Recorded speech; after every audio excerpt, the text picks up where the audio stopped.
पतंजली योगसूत्रात म्हणजेच अष्टांग योगामध्ये 8 अंग सांगितलेले आहेत. त्यातलं दुसरं आहे नियम. नियम म्हणजे काय तर आपल्या स्वतःच्या सेल्फ डिसिप्लिनसाठी काही नियम सांगितले. त्यातलं पहिलं आहे शौच. शौच म्हणजे शारीरिक शुद्धता करायची आहे आणि मानसिक शुद्धता देखील करायची आहे. शारीरिक शुद्धतेसाठी आपण अंघोळ करणं, पोट साफ करणं आणि निरोगी आहार घेणं गरजेचं आहे. मानसिक स्वच्छतेसाठी नकारात्मक विचार आणि भावना यांचा प्रभाव टाळून मानसिक स्वच्छतेचा सराव करायचा आहे. त्यातलं दुसरं आहे संतोष. यामध्ये दररोज कृतज्ञतेचा सराव करायचा आहे. आपल्याकडे काय नाही यापेक्षा आपल्याकडे काय आहे यावर लक्ष केंद्रित करायचं आहे आणि कुठलाही गोष्टीचा हव्यास करायचा नाही.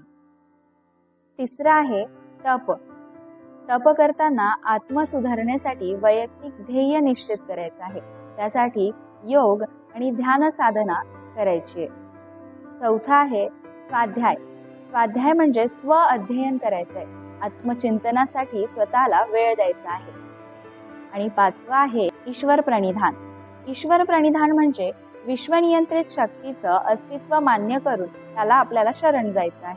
तर हे जे 5 नियम त्यांनी आपल्याला सांगितलेले आहेत त्याचा सराव आपल्याला आपल्या दैनंदिन जीवनामध्ये करायचा आहे.